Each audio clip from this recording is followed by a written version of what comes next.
بسم اللہ الرحمن الرحیم۔ السلام علیکم friends, welcome to my channel Shahzeb Khan Qasuria, اور آپ لوگوں کی خدمت میں حاضر ہوں شاذیب خان قصوریہ۔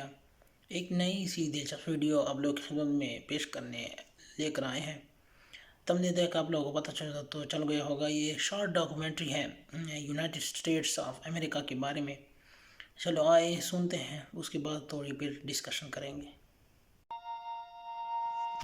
اگرچہ یونائٹڈ اسٹیٹس آف امریکہ 1776 کے بعد ایک آزاد ملک کے طور پر ابھرا اور اسے 1783 میں تسلیم کیا گیا، لیکن ان سرزمینوں کی تاریخ اس سے بھی زیادہ گہری ہے۔ ہزاروں سال پہلے شروع کے لوگ امریکی بر اعظم پر آباد ہوئے۔ یہ قطعی طور پر معلوم نہیں کہ مقامی امریکی پہلی بار ان خطوں میں کیسے آباد ہوئے، لیکن ایک نظریہ یہ کہتا ہے کہ یہ لوگ 30,000 سال پہلے یوریشیا سے ہجرت کر کے ایک زمینی پل کے پار آئے جسے بیرنجیا کہا جاتا ہے، جو سائبیریا کو برفانی دور میں شمالی امریکہ سے ملاتا تھا۔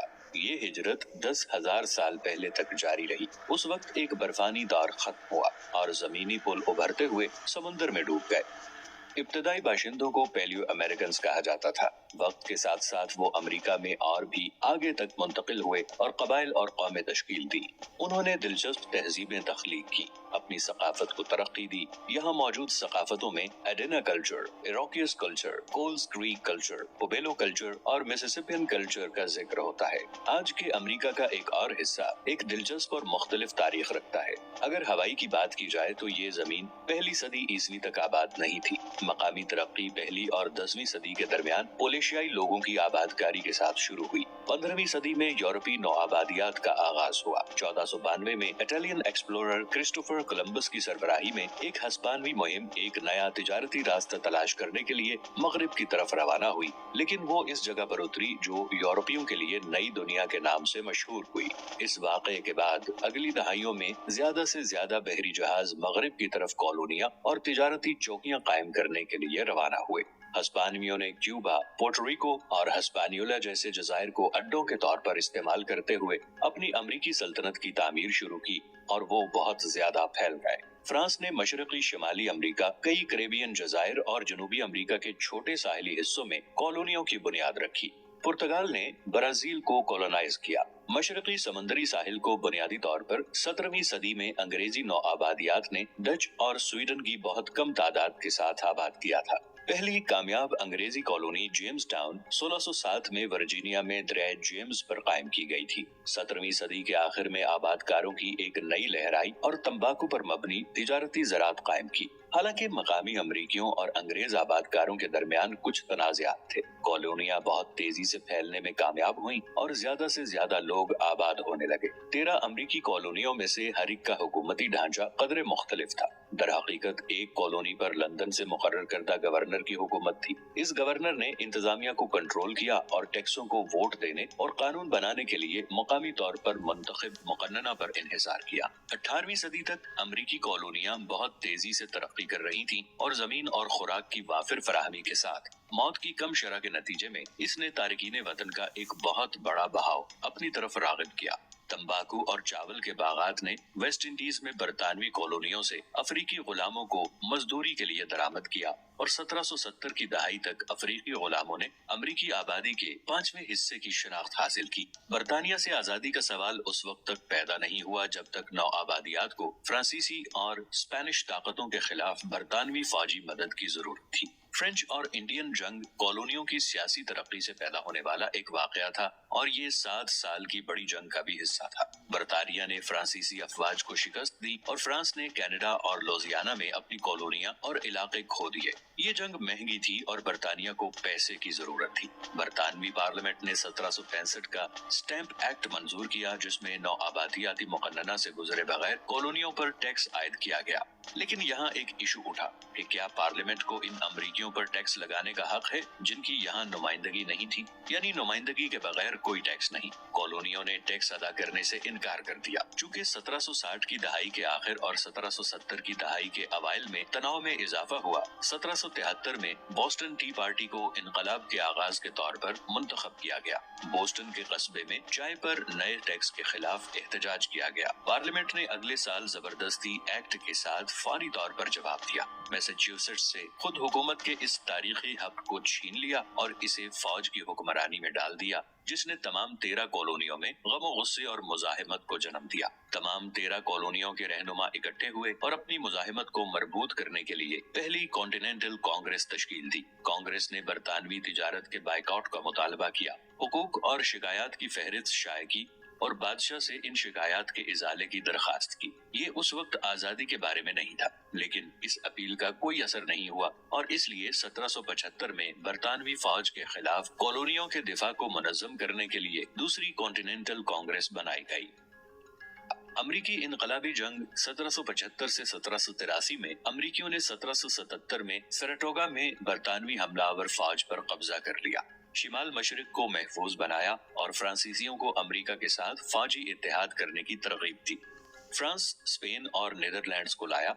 इस तरह हर तरफ फौजी और बहरी अफवाज को मुतवाजन किया गया, क्योंकि बरतानिया का कोई इत्तेहादी नहीं था। जनरल जॉर्ज वाशिंगटन एक बेहतरीन मुंतजिम और एडमिनिस्ट्रेटर थे, जिन्होंने कांग्रेस और रियासती गवर्नरों के साथ कामयाबी के साथ काम किया, अपने सीनियर अफसरान का इंतखाब और उनकी रहनुमाई की, अपने फौजियों की मदद और तरबियत की और एक मिसाली रिपब्लिकन फौज को बरकरार रखा। अमरीकी इनकलाब कामयाब रहा और 1783 के पीस ऑफ पेरिस में इनकी आजादी को तस्लीम कर लिया गया। इसके बावजूद साबिका कॉलोनियों ने तवक्को से ज्यादा फायदा उठाया।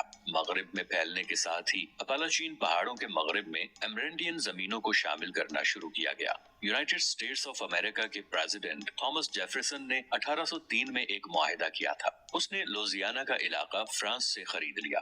फ्रांस भेजे गए इब्तदाई सिफारतकारों को सिर्फ न्यू ऑरलियंस और अगर मुमकिन हो तो दरियाए मिसिसिपी के मगरबी किनारे को खरीदने के लिए 10 मिलियन अमरीकी डॉलर तक खर्च करने की इजाजत थी, लेकिन फ्रांसीसी हुकूमत ने कहा कि मजीद 5 मिलियन डॉलर में लुजियाना का सारा इलाका फरोख्त कर दिया जाएगा। सदर ने इस मुआहिदे की मंजूरी दी और अमेरिका ने इसका हजम 2 गुना कर दिया। 19वीं सदी के वस्त में कुछ सेशन हो रहे थे और टेक्सास 1845 में यूनियन में शामिल हो रहा था और मैक्सिकन सल्तनत के खिलाफ जंग के बाद यूनाइटेड स्टेट्स ऑफ अमेरिका इससे भी आगे बढ़े। 1861 में इब्राहिम लिंकन के मुंतखब होने के बाद जनूब की कुछ रियासतों कन्फेडरेसी ने बाकी पर हमला किया। जनूबी बगावत सियाह फाम लोगों की गुलामी के तनाजे की वजह से हो रही थी। 1860 में यूनाइटेड स्टेट्स ऑफ अमेरिका की क़यादत इब्राहिम लिंकन ने तमाम इलाकों में गुलामी पर पाबंदी की हिमायत कर दी थी। जंग अप्रैल 1861 में शुरू हुई, जब अलहदगी पसंद अफवाज ने जनूबी कैरोलिना में फोर्ट समटर पर हमला किया। 4 साल की जंग के बाद यूनियन ने अपनी फतह हासिल की और कॉन्फेडरेट्स को शिकस्त हुई। कौमी इत्तेहाद आहिस्ता आहिस्ता बहाल हुआ और कौमी हुकूमत ने अपनी ताकत को मजीद बढ़ाया। 19वीं सदी इक्तिसादी तौसी का दौर था। ज्यादा से ज्यादा सनतें पैदा हुई और इंफ्रास्ट्रक्चर पर भी बहुत काम हुआ। 1898 में अमेरिकन स्पेनिश वॉर हो रही थी। अमरीकी कुछ कलील मुद्दती लड़ाइयां जीत रहे थे और पेरिस के मुआहदे पर अमेरिका को फिलिपाइन, पोर्टोरिको और गुआम मिल रहे थे। 20वीं सदी के आगाज में पहली जंग अजीम शुरू हुई। अगरचे अमरीकी बहरी जहाजों पर जर्मन हमलों और मेक्सिको को अमरीका के खिलाफ शामिल करने के इनके इरादों की वजह से अमरीका गैर जानिबदार था, अमरीकी इत्तेहादियों में शामिल हो गए। इस वाक़े के बाद मईशत बढ़ रही थी और 1929 में शुरू होने वाले ग्रेट डिप्रेशन तक सब अच्छा था। 7 दिसंबर 1941 को जापानी सल्तनत के पर्ल हार्बर पर हमले के बाद अमेरिका इत्तेहादियों में शामिल हो गया। अमरीकियों ने यूरोप, बहरुल काहिल में एक दूर दराज की जंग लड़ी और उन्होंने सोवियत यूनियन को सामान फराहम किया, जिनमें बख्तरबंद गाड़ियां, मोटराइज्ड इक्विपमेंट और खुराक वगैरह शामिल थे। यूं वो जंग पे जंग जीतकर जापानी सरजमीन के करीब जा रहे थे और 1944 में यूरोप में डी डे के बाद अमरीकियों ने बहुत अच्छा असर डाला और इत्तेहादियों की बहुत मदद की। ये जंग 1945 में खत्म हुई। हिरोशिमा और नागासाकी पर 2 एटमी बम गिराए जाने के बाद जर्मनी ने मई में और जापान ने सितंबर में हथियार डाल दिए। दूसरी जंग अजीम के बाद अमेरिका और सोवियत यूनियन हरीफ सुपर पावर्स बनकर उभरे। ये वो दौर था जिसे सर्द जंग के नाम से जाना जाता है। दोनों ममालिक असलहे की दौड़, दुनिया भर में प्रॉक्सी जंगों, बशमूल कोरिया और वियतनाम की जंगों और प्रोपेगेंडा मुहिमों में बिलवास्ता तौर पर एक दूसरे के आमने सामने थे। इसका मकसद कम्युनिज्म के फैलाव को रोकना था। 1960 की दहाई में शहरी हुकूक की तहरीकों की लहरें शुरू हुई। अफ्रीकन अमेरिकन और दीगर नस्ली अकलियतों के लिए वोटिंग के हुकूक और नक्लो हरकत की आज़ादी। सोवियत यूनियन के इन्हदाम के साथ ही सर्द जंग का खात्मा हुआ। इसके बाद अमरीका मशरिक़ वस्ता में जदीद तनाज़ात पर तवज्जो मरकूज कर रहा था। 21वीं सदी के आगाज में 2001 में अलकायदा की तरफ से 11 सितंबर के हमले किए गए, जिसके बाद इराक और अफगानिस्तान में जंगें शुरू हुई। 2008 में यूनाइटेड स्टेट्स ऑफ अमेरिका को ग्रेट डिप्रेशन के बाद बदतरीन मौशी बहरान का सामना करना पड़ा। आज के लिए इतना ही। अगर आपको वीडियो पसंद आए तो इसे लाइक और शेयर जरूर कीजिएगा।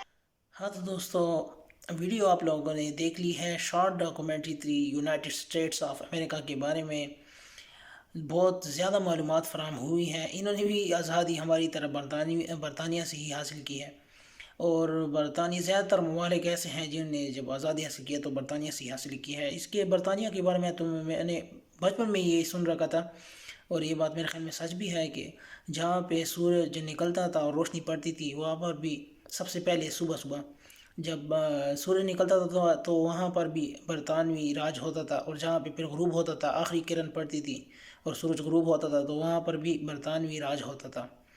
तो बरतानिया बहुत जगहों पे, बहुत ज़्यादा ममालिक पे राज किया है, और वक्त कैसे कैसे गुजर जाता है। पहले ज़माने में लोग थे, अब हम हैं, और दिन कितनी जल्दी से गुजर रहे हैं, और हम भी इसी तरह एक दिन तारीख़ में ही रह जाएंगे, बल्कि हमें तो कोई याद भी नहीं करेगा।